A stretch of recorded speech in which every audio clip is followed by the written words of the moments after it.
steering wheel? Up to you, we don't mind. I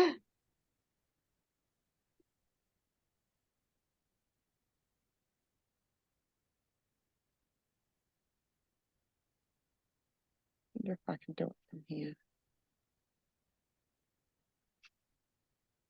There we go. I managed to do it for you there, Joe. All right, 11:01. I reckon we'll kick off. So good morning, everyone. For those of you who don't know me, I'm Christina Belperio. I'm the Policy and Partnerships Manager with the Tourism Industry Council. And before we start, I'd like to acknowledge that I'm hosting this webinar from the lands of the Kaurna people. I also acknowledge the traditional custodians of the various lands from where you all join us from today and the First Nations people participating in this webinar.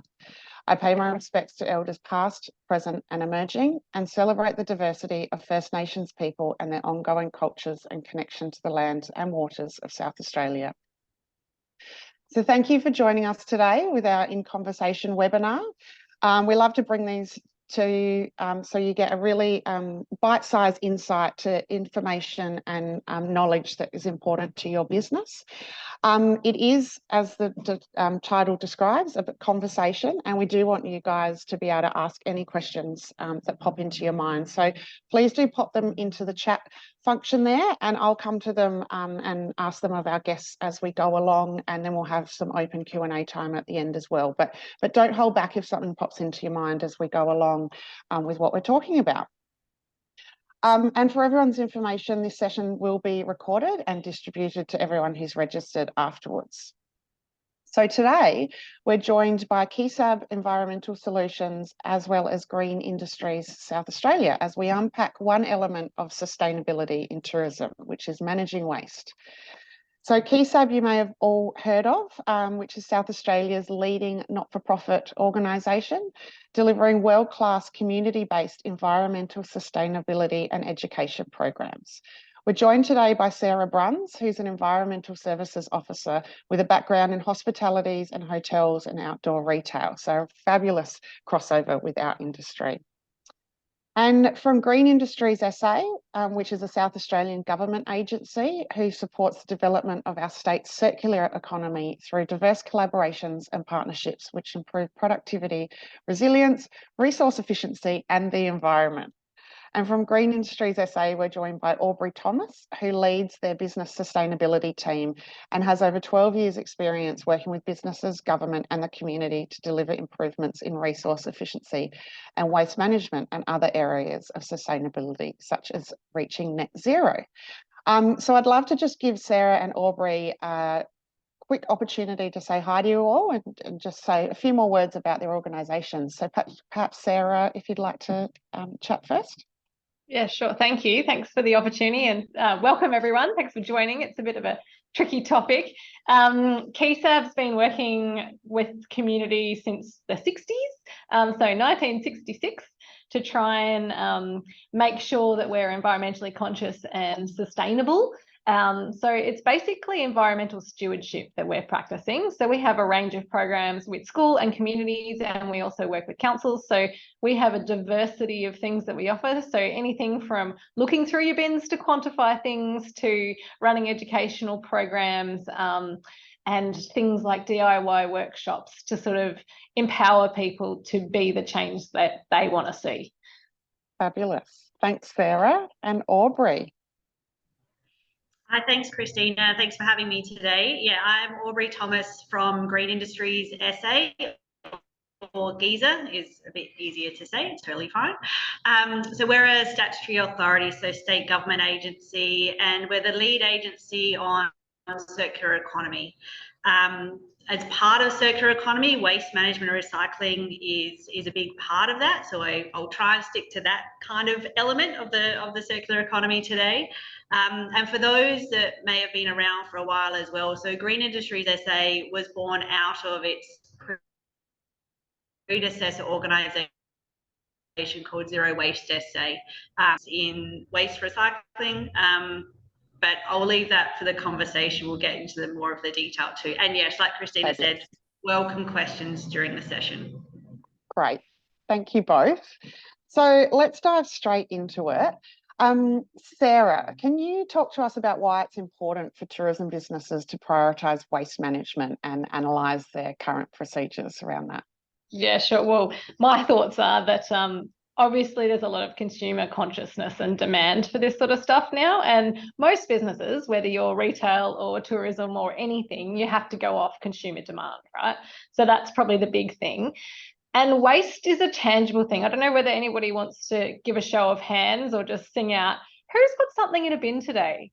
It's likely we all have, yeah. So most people have used a bin today. So it's something that we interact with every day. It's really visible. It's really tangible. So it's a great way that we can practice, but it also is really obvious, which then affects your reputation. So that's really important. It can be a really tricky one, especially for businesses, because you have access to different services or may not have access to services. And contracts can be really complex and tricky, and people expect different things, and it's expensive. So at the end of the day, it's going to be affecting basically triple bottom line, because you've got the environmental element, there's a social element involved in that with any business, because there's all that processing, and yeah, it's money really. So to give you a bit of context, when we talk about landfill, what we call landfill, and we use that word because we want people to know where it goes, it's literally just filling up the land. That material doesn't have an outcome that's any good for us. Basically, it's just shoved in a hole in the ground. If there's organic material in there, it's an anaerobic environment, so it doesn't compost. It actually creates methane, which is 28 times more potent than carbon dioxide, so it's pretty nasty stuff.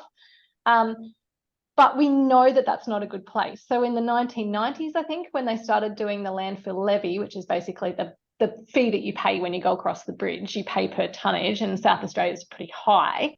It's like 158 per tonne.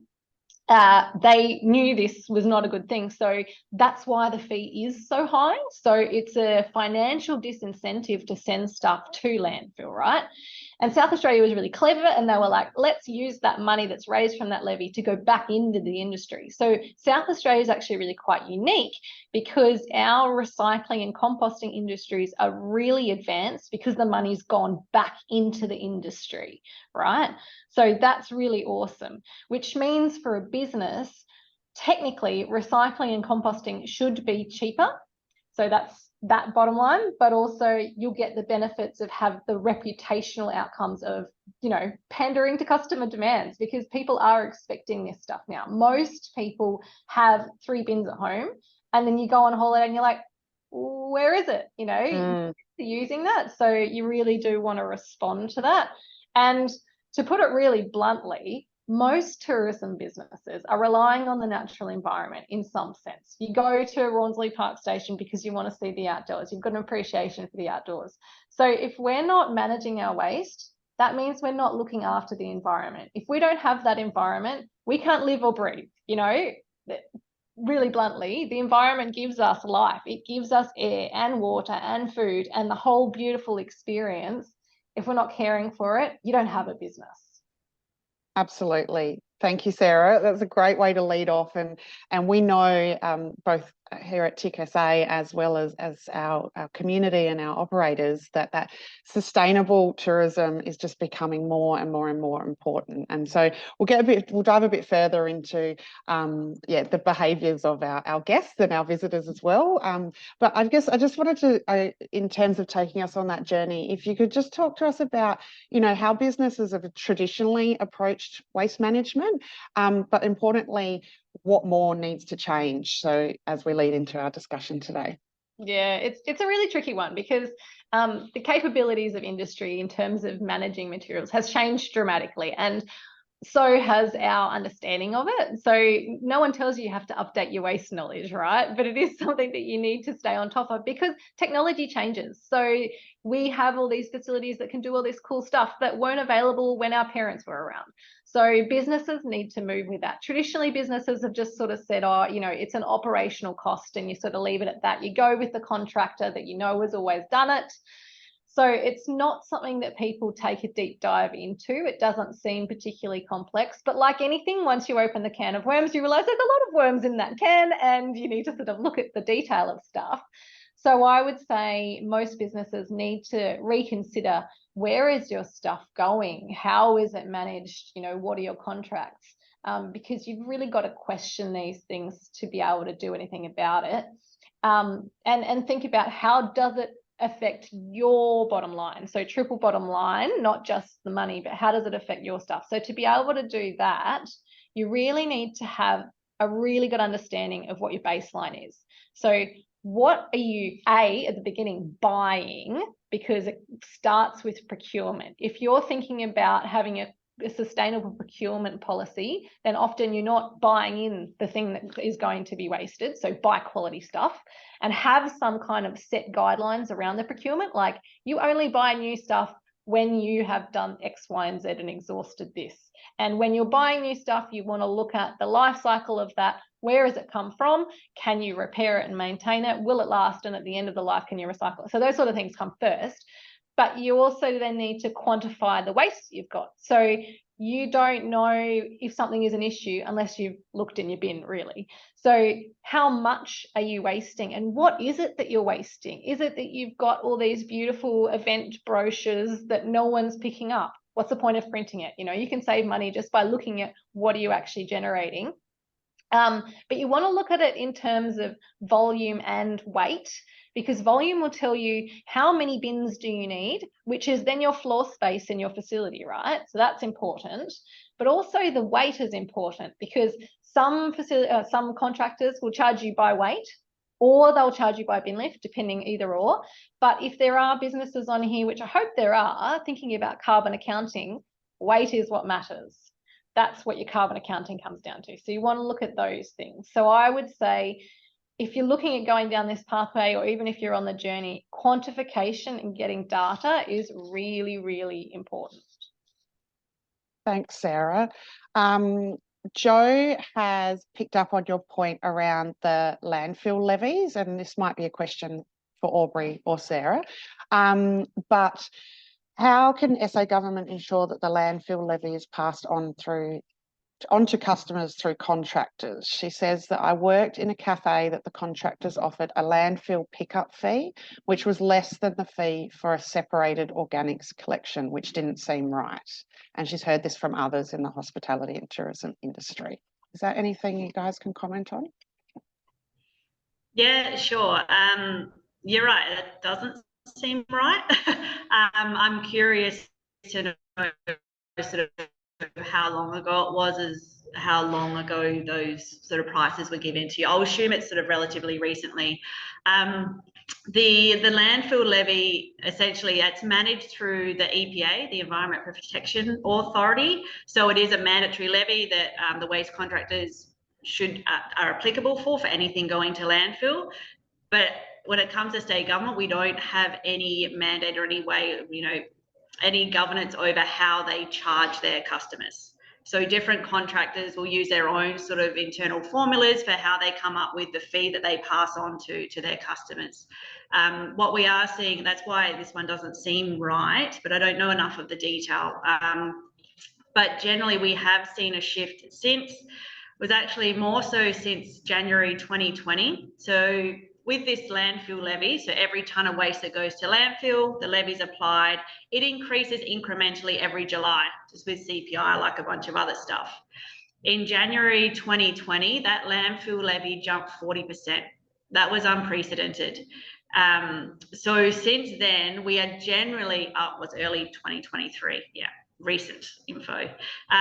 Since that January 2020, we have seen more of that price shift. So recycling and organic should be coming up closer to the costs or less than the cost of landfill, but it comes down to those individual contractors. And I suppose the advice to you would be just to try your best to get them to unpack those charges for you. And this is one thing we find, it's with the waste contracting and how they apply those costs, you compare it to the way you see an energy bill or a water bill.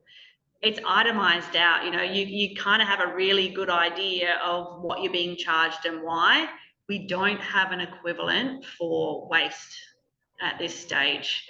So it's really difficult. So my best advice is to put the onus back on them and ask them to explain to you how they've broken down the costs. And Joe, I also wonder if it's, I'm not sure where you're located. So when I'm talking, it's generally cheaper. That's for a metropolitan-based business that has, it's closer to that sort of commercial composting operation. So for regional businesses, there might be that differential just because of the transport requirements to an organics processing facility. I was going to ask, yeah, that the challenges for the regions around this, and I guess even options around contractors as well, would be much more limited. Yeah, that's right. You know, for Metro Adelaide, we've got our two big composters being Jeffreys, which basically service the north, Pete's that sort of services the south. If you're down in the southeast, there's Van Shakes. Pete's is setting up around Port Lincoln, Whyalla area as well. But if you're out in the regions for commercial composting operations, it is limited. Yeah. Great. Thanks for that question, Jo. Aubrey, do you want to give us a 30-second refresher on the waste management hierarchy and how this integrates with the circular economy?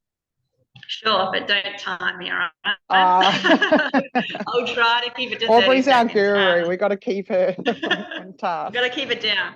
Yeah. Right. So waste management hierarchy, it's a framework. It's an order of preference for how we encourage people to think about their waste. So at the very top, if at all possible, avoid waste as much as you can. If it can't be avoided, look at ways that you can reduce it. If you can't reduce the amount of waste, look at alternatives. Can you reuse it? You get the most out of that resource and just reuse it in its current form. If that's not an option, the next thing down in the hierarchy is recycle. So, you know, maybe goes back into to be repurposed, to use as something else. And then underneath that, as we go down the hierarchy, becomes treatment and landfill. Treatment, there's certain things that you need to make safe before it goes into a landfill. Landfill is your sort of last resort option. It's kind of the dead end. It's the graveyard of materials, essentially. But in a nice, the waste management hierarchy, so it's got the order of precedence, but it also at the very tail end, if you manage waste, the last resort being landfill, that is also often better than it becoming litter and ending up in the street. So it's that avoid, reduce, reuse, recycle. And if you can't do any of that, look for those disposal options. Some other people put some other R's in there as well, like refuse, but you know. Yeah. The link to circular economy is all in that sort of top section of the waste hierarchy.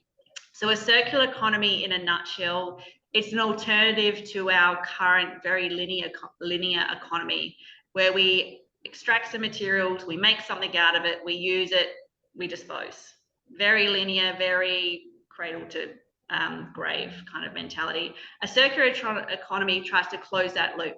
So, you know, to reuse materials, to recycle them, to keep them circulating in the economy for as long as possible at their highest possible value. Waste avoidance is one of the core principles of circular economy.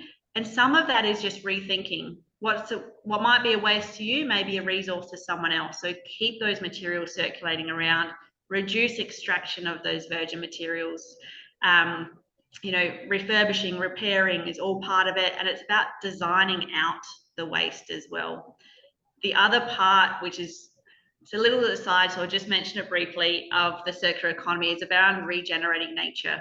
And I guess that's our kind, when we're thinking circular economy, nature is our inspiration. It's our go-to place. In a natural sort of cycle, there is no waste. So it's looking at how our human systems can kind of mimic that to the best we can.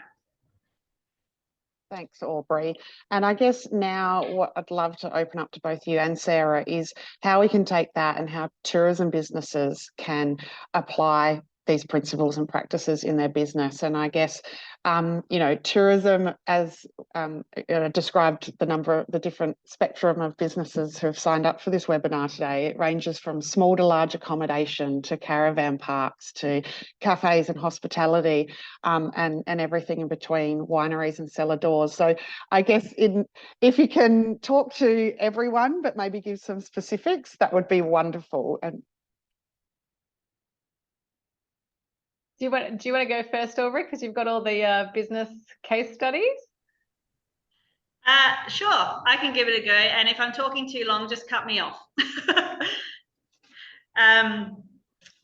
But I suppose, you know, and I think Sarah's already touched on this, it's about working, you know, looking at your own business operations. The tourism industry is really broad, and what's going to work for one business may not work for another. So it's about understanding where you currently are. And for businesses, you know, that might be the first place to start, might be going and looking in your bin, what's actually there, and thinking through that. What's there? Why is it there? You know, sort of where did it come from? And, you know, how can we avoid making that a waste in the first place? Could it be reused? Could it go off for recycling or something else? The other place to start, and Sarah touched on that earlier as well, is look at your suppliers, look at what you're bringing into your business and start thinking through, are there alternatives? Do we need it? Can we reduce frequency? Whatever it might be. And actually talking to your suppliers as well.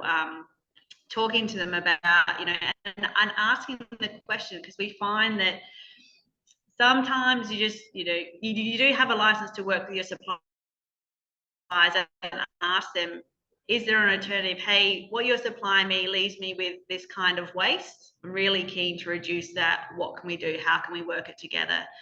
And even if you're a small business, you know, that supplier will be supplying to others as well. And the more people that start asking the same sorts of questions, showing the demand is there, and the more sort of encouragement it gives your suppliers to change.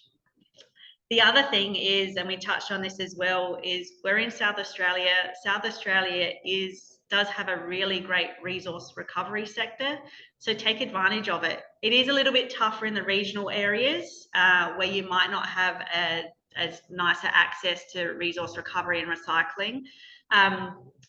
But where you can take advantage of those commercial recycling collections, organics collections, one of the things that Green Industries does generally annually is we do a big statewide scan of how we're going in terms of recycling. So for those interested, so the 2021 results showed that there was nearly 82% recovery of all materials in South Australia for 21-22. So that's nearly 82% of materials aren't ending up in landfill. They're actually being recovered. And that's partly because we've invested in our recycling infrastructure. We've invested in our composting industry to enable this to happen.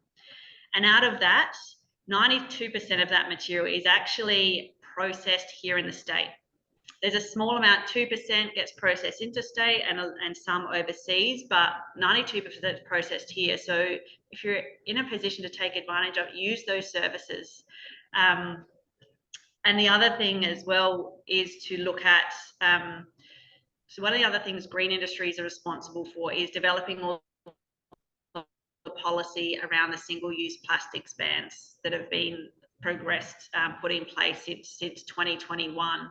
So it's being aware of what's on that list and trying to stay ahead of the game. And the single-use plastics bans fits in that kind of avoidance reduction portion of the hierarchy, which I spoke about before. So a lot of work and a lot of thinking has gone into this policy.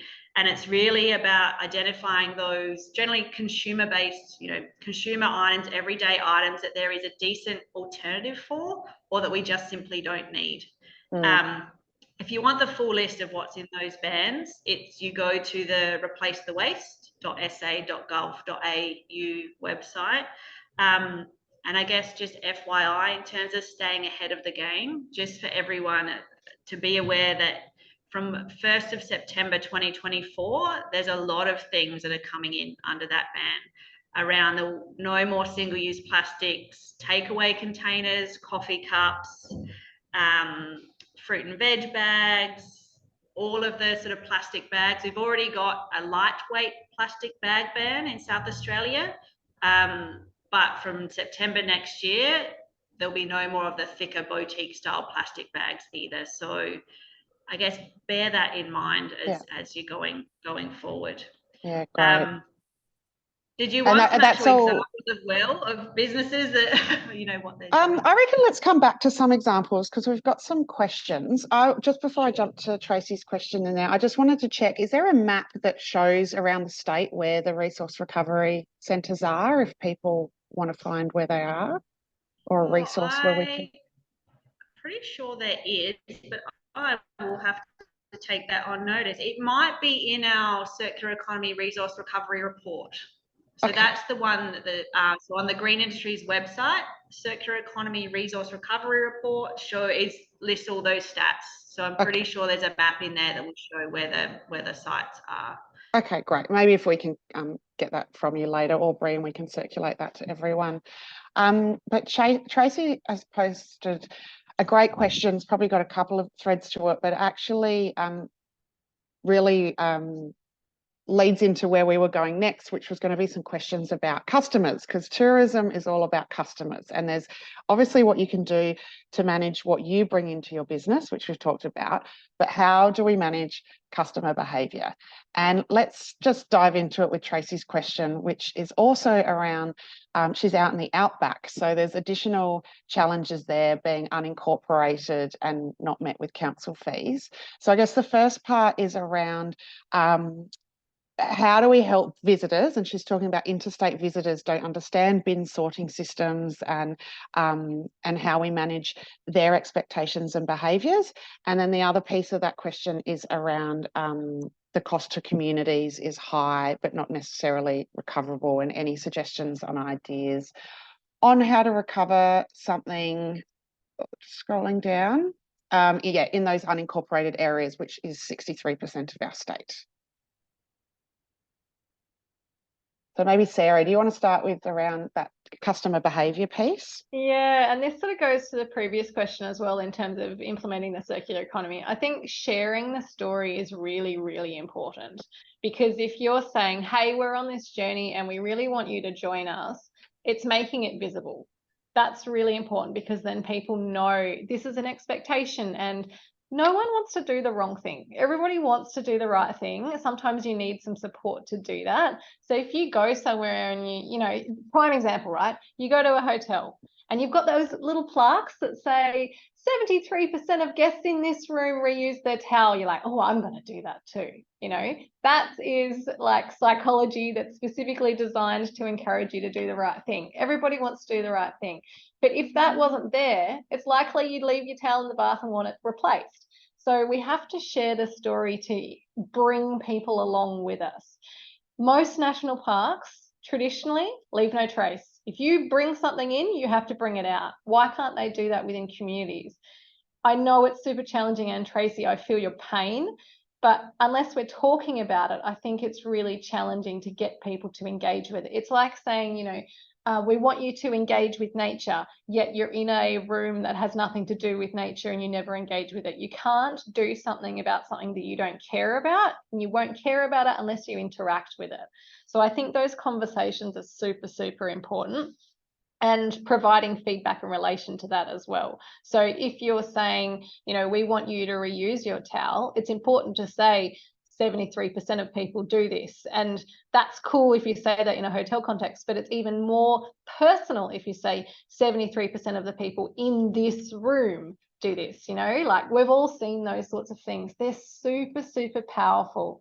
And there's so many studies that show that that sort of stuff engages people. Like when we go out and work with people, we share the why, the what, the how, and the why. It's like Steve Jobs was saying, you know, people aren't buying the product, they're buying what they believe in, or the thing that they was thinking of the outcome. So if you can engage with people, then generally you can get them on board.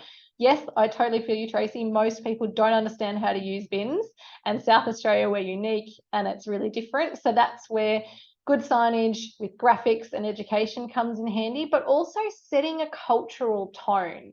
Like, you know, you have the directory for your business and maybe someone reads that when they rock up to the hotel room. But if you have that in your reputational marketing, we care for the environment, when you come here, please join us in doing this. Those sorts of conversations and engagement and communication can really, really help. But then, yeah, dealing with the stuff that you get is really, really hard. And often it's grassroots groups doing cool stuff. Like, for example, Kingston SE, their Little Steps group had a whole bunch of women who love to sew, making bags that are now basically boomerang bags all around town. And they're just little ladies who got together, saw a problem and dealt with it. Sometimes it's community, sometimes it's higher up, but I think just starting something is a good start. Oh, the Strays Lucky track, don't leave the rubbish along the track, but they leave the rubbish at Lee Creek. Oh, great. Yeah. So then the other part of that is there's been a whole bunch of litter studies where they looked at how well cared for an environment is. So if you make sure that that environment is, so a park in Lee Creek, for example, if the park is kept clean and well maintained, people are less likely to litter. Whereas if there is litter already there, people are more likely to litter. So there's some interesting psychological stuff there. Humans, right? Yeah, we're weird. Do what others do, not what we say. Yeah. Aubrey, did you want to add anything to the conversation around customers? Other than just echoing what Sarah's gone through, but just to build on that as well, we did some work with Parks SA back in 1920. So looked across sort of 16 caravan parks around their sort of energy, water, waste. And one of the key findings for them around the waste work was exactly this, how they're engaging with their visitors.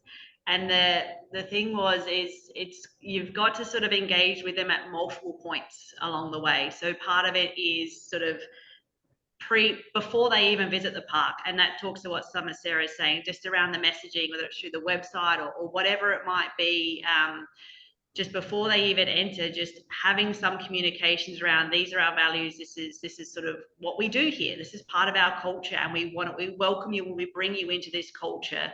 And then a reminder, you know, when they arrive, like, by the way, this is what we do here, these are the systems in place, is how to use it.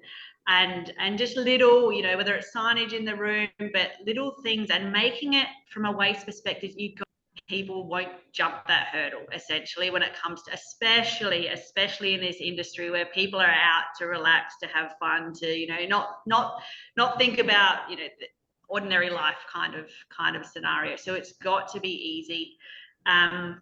And I think one of we actually both KESAB and Green Industries collaborated and worked with C-Link a little while ago. And it's a little thing, but it has a big impact. So C-Link transitioned early on away to fully compostable coffee cups, and also introduced an organics collection service as well. But the best thing they did, I don't know whether they're still doing it, but initially at least, the best thing they did was, when people purchased a coffee there, the person who was providing that coffee said to that person, when you're done, that cup goes in this bin. And, you know, they'll repeat that message. So that's the other thing. It's about not being complacent with this stuff, and especially SA being a little bit different as we are, not expecting that other people just automatically understand what we do here. Multiple touch points, those multiple, keeping up that communication. And to that, I just want to add, you know, hospitality and tourism, it's about anticipating people's needs. Like, I remember having to read a customer and going, oh, they're in a bad mood, I better make sure that they've got some chocolates in their room quick, you know, like, you're anticipating their needs. So with what Aubrey was just saying, if you tell someone in advance what you need to do, oh my gosh, it's so much relief. Like, I remember we're standing at WOMAD watching people, rather than having the information at the counter while they're standing in line deciding on what to buy, you could just have up there, you know, red bin, yellow bin, green bin. Rather than having that information there, they get to the end of the meal and you can see them going, oh, I feel guilty because I'm not sure what to do. And then they'll go to the bins and they try to do their best and they're just confused. If someone just told them, hey, this goes there, oh gosh, so much guilt saved.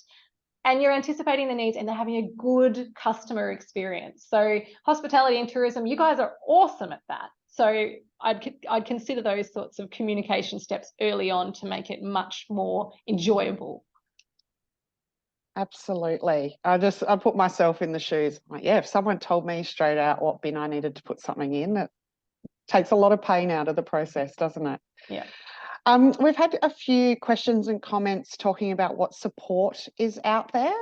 I'm just trying to go back and we were going to come to this, but Aubrey, are there any grants or incentive programs to support reuse and reduction for hospitality sites like cups, milk kegs, etc., moving up the hierarchy?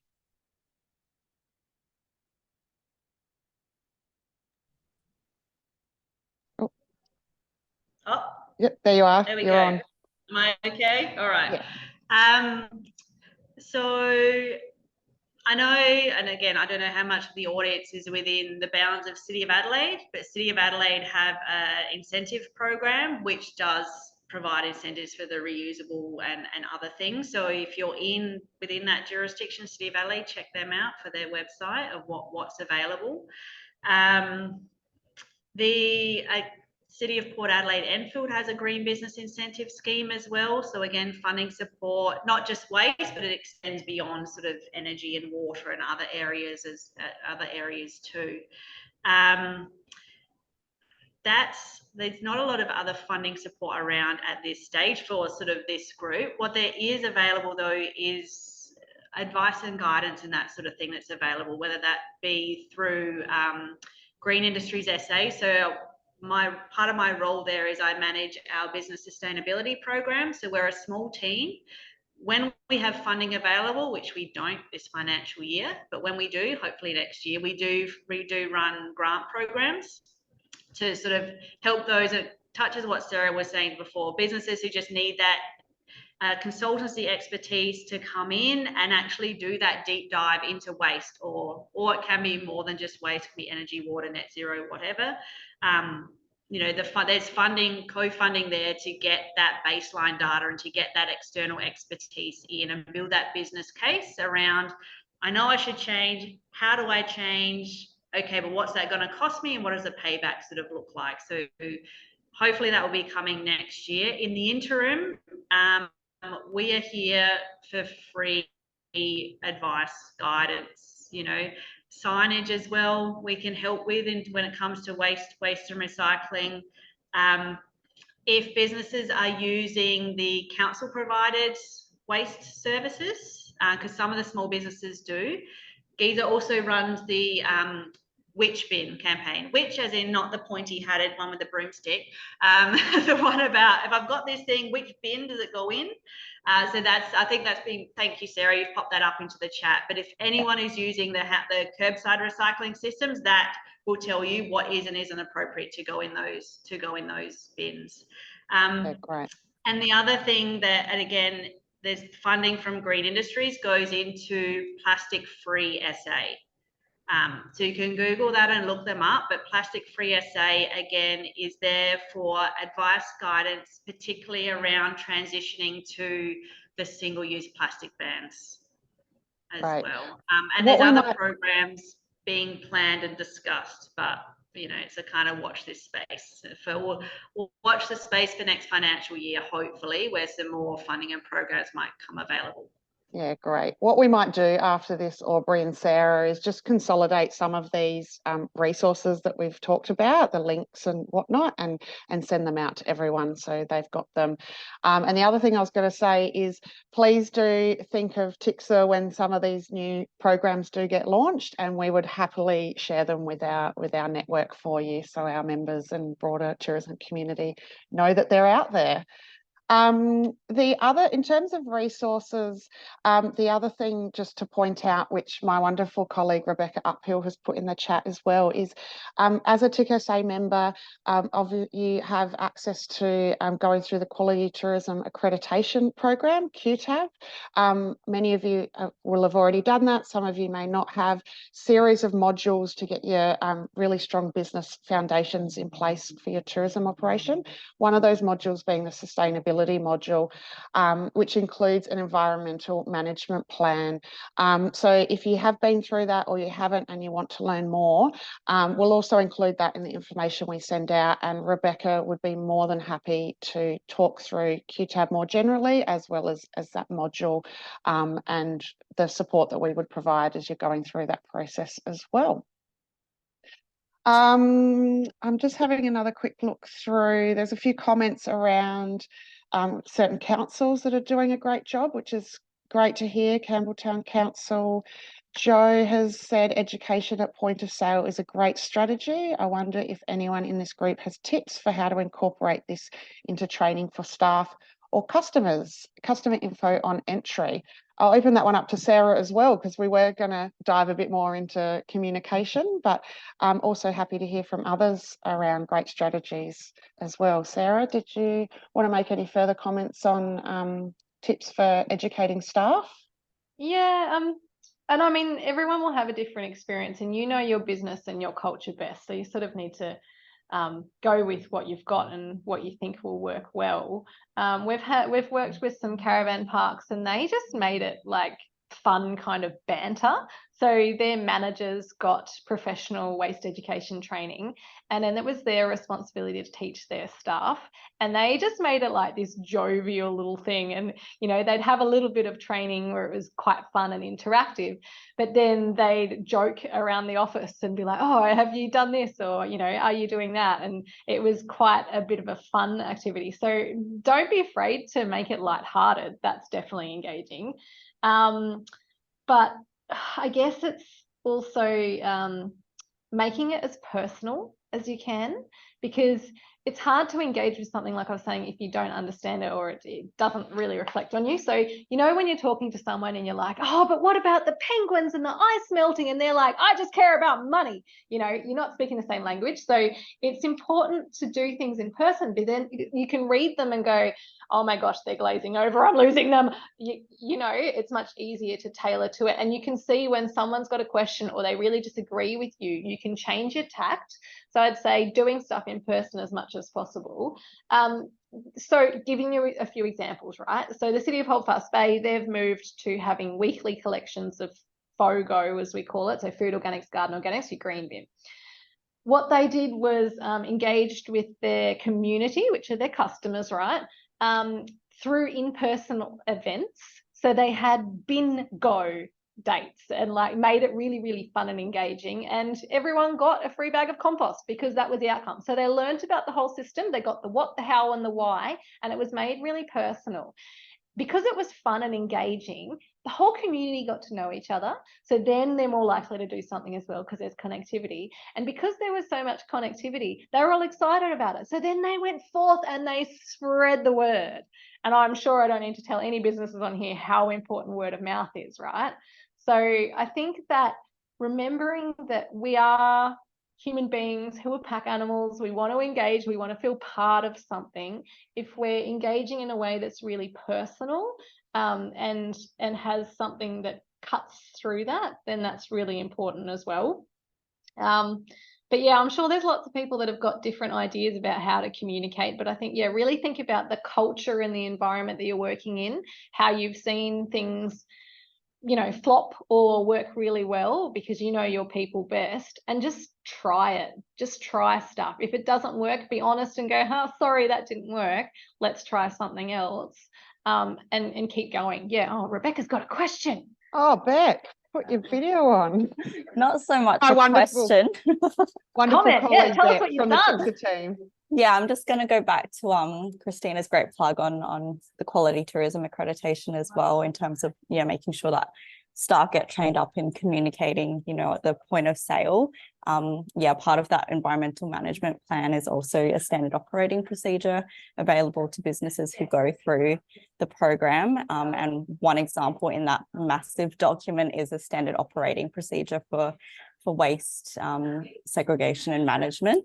And, you know, you can list in that standard operating procedure steps to how waste is managed within the business, and perhaps popping in details about how staff can actually include that in their, you know, day-to-day interactions, and they're trained up in that kind of stuff from the get-go when they join the business. So that's, yeah, a great resource that we've got on hand as well. Fabulous. And having those resources is really, really cool, and having them in multiple ways, I think, is helpful. Like, some people want to read it. Some people want to do a quiz. Some people actually like it when you're in a room and you're throwing things at them, you know, like, it's worth having a couple of broad approaches so you can make sure that it's accessible to everyone. And, you know, so many people work from home now, like, how do you make sure they're engaged? So just do a bit of a smattering, I would suggest, and get somebody who knows how to engage in different ways that has the industry intel, because we were saying, you know, national stuff is really tricky because you've seen from the War on Waste and the Catalyst programs, they're like, oh, all of Australia does this. I'm pretty sure most of us know the states and territories never agree on anything. So you have to remember that it is locality specific. So making sure that you've got really up-to-date industry-informed information, because there's nothing worse than training your staff and then someone else going, oh, but I got told this and this is different where I am. Figure it out properly, make sure it's relevant, and use that. Right. Thanks, guys, and thanks, Beck, for that input. That's really useful. We have some more questions. There's one around, are there any rebates for regional outback townships like Lee Creek to cover the cost of freight when sending recyclables for Adelaide? That's obviously a big cost of freight from regional areas is a big issue. What we do have available through Green Energy, it's a regional transport subsidy, but it's offered to councils. So that's sort of because we recognise there's huge distances that need to be travelled to get the recyclables from a bin to where they end up. So it's not available on a basically. All right, I think we lost you a little bit in there, Aubrey, but my short version was there's funding for councils. Yeah, the regional transport subsidy is available for councils for the curbside recycling and organics collections. Yeah. Right, got it. Thank you. And that's a bit of a segue to a question we had in advance from Joe Gibbons. I think I saw you on the line before, Joe, because we might need you to clarify this one a bit, but we thought it was potentially a great question about regional LGAs, and is how can we create infrastructure for cafes and business suppliers to create a partnership with local government to participate with them on creating change? I don't know, Joe, if you're still, let's see if she's still on the line. Oh, yeah. Joe, did you want to come off mute and just clarify that one a little bit more, because we really wanted to answer it for you. Hi, how you going? Hi, Joe. Great. That's good. Yeah, so I think there's I think an opportunity for us to perhaps, as a hospitality business, to talk to our local LGAs about how we can minimise the waste. And if we just talk about one thing, and we talk about the cup, so the single-use cup, and how we can either collect that cup. Is there incentives on working with stakeholders, other providers? So like whether it's BioPack, I know they do a compost collection, but unfortunately that is not collected. We have to then talk to our LGA, who then talks to the contractors. So what sort of solutions can we come up with that we can roll out, if you like? But it has to be simple.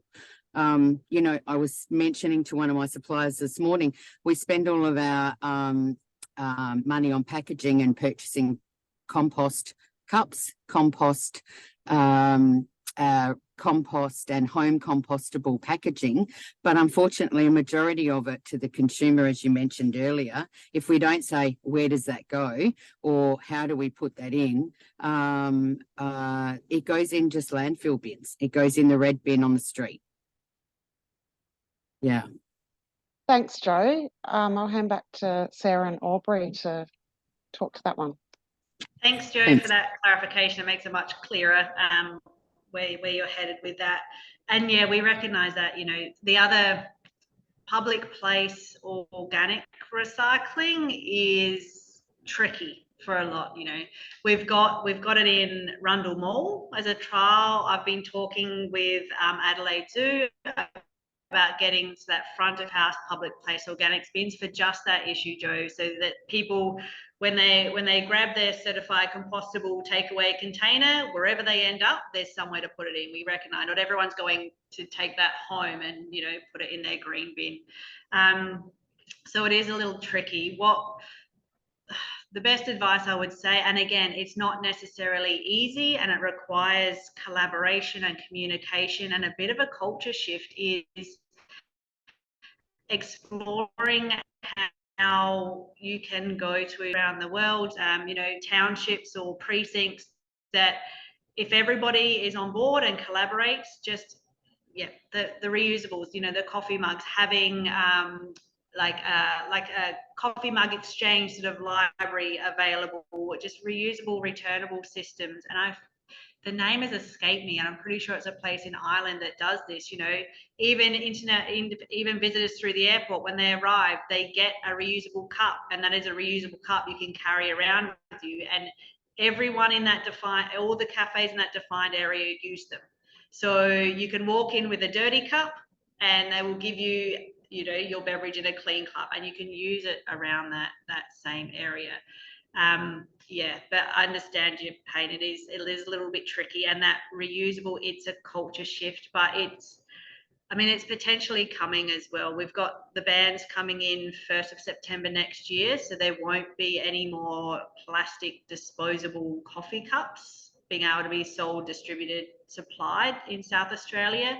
So the alternative right now is certified compostable, or encourage as best you can people to be bringing their own and reusables. Thanks, Aubrey. Sarah, did you want to add to that? Yeah, the culture shift is really important, right? So I don't quite know when it started. It's probably because we're a capitalist commercial kind of society, and that we always are on the run and always busy and whatever. But think about when you go on holiday and you go to Europe, you know, Italians who love coffee, right, for example, takeaway cups, they're not super common. You sit there or you stand at the coffee bar and you savor your coffee from a beautiful ceramic cup. You can make it a whole experience in itself. If you have amazing crockery, people want to sit there and hug your mug for a little bit longer. Then you don't have that takeaway experience, and you're setting a cultural expectation, people to sit and to savor, which means they're going to stay in your business for longer. Maybe they'll buy a pastry, you know, like if you're setting that tone, we're not saying we're restricting you from having a takeaway cup. You're offering them a leisure experience. That's a different way of looking at it. So you can tailor it how you like, but I feel like we often look at it and go, oh, that's really restrictive. Whereas actually it could be seen as a really cool opportunity as well. So I'd say thinking about your frame of mind with these sorts of things is important too. Thanks, Sarah. I love that. Yeah, flipping the psychology made me think about a few things differently this morning, which is great, hopefully for others on the line as well. I am conscious of time. We've only got a few minutes left. And Catherine's made another point about Outback SA, and I think that was Aubrey, if you can take that on board on behalf of the whole of SA government, can you please take on board the needs of the Outback and trying to reduce some of those costs and make things more recycling out there. But I guess probably the key thing for me is, you know, what if you wanted our audience today to take 3 things on board and do differently in their businesses, what would that be? So I don't know who wants to go first. Sarah's off mute first. I beat you to it, Aubrey, sorry.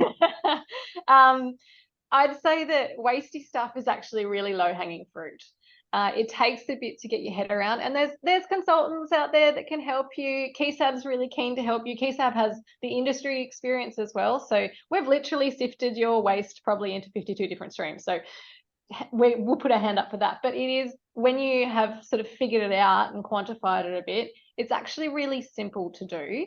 And it has a really big impact environmentally, socially, and economically. So it's one easy thing to do. And you can do it in collaboration with other things that will save you money, like changing to LED light bulbs or changing the temperature of your fridges so you're not wasting so much energy. And then those things can sort of fund each other. So look at the peripheral stuff you can do in conjunction that'll support it and maybe have cross benefits. So that's one. It's really friggin' important, because if we're looking at the resources that the ecosystems, our environment, which we're a part of because we're animals, it gives us life. So we have to look after this. This isn't an optional, it's not business as usual. We rely on this, so it's friggin' important. I would stress that we need to get that into our minds and refresh that, but also get that into the minds of your community, your consumers, whatever you want to call them, because then we're all in it together. And when you're in something together, you feel engaged and motivated to do something. And then thinking about the fact that people are conscious of this, they're demanding it, and you get triple bottom line outcomes. So embrace it, work from the upstream down.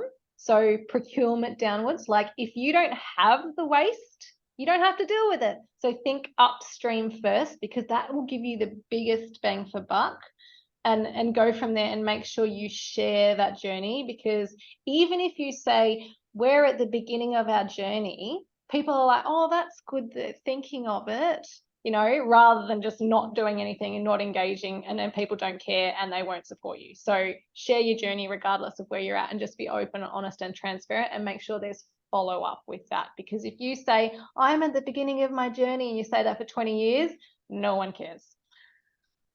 Thank you, Sarah. Aubrey, what are your 3 take homes? Mine is, the first one is, it doesn't matter where you're at or where you start, just make a start. And it can be small. A start is a conversation. A start is looking in your bin, you know, just start and set that tone and don't stop, you know, and it's about continuous improvement. It can be incremental improvement, but yeah, that's because we often get that question, where do I start? Where it makes sense for you, where your resources allow, where you're looking in your bins, talking with your suppliers, just start. And a conversation could also be with someone like myself or Sarah too. You know, my other key takeaway is Green Industries is here to help and support and advocate. So feedback around that, like around, you know, support for the regional outback areas, brilliant. We need to hear that feedback, you know, talk to us, Right. and we're here to help if we can. So don't feel free to reach out, whether it's via the Green Industries website.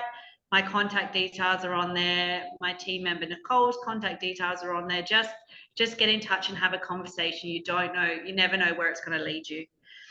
And the other one, again, touching on what sort of Sarah's already said, if you can avoid it, do it. If you can reduce it, do it. And waste in all its forms, whether it's material waste. Don't waste your energy, don't waste your time, don't waste your money creating something that's going to cause you an issue at the other end.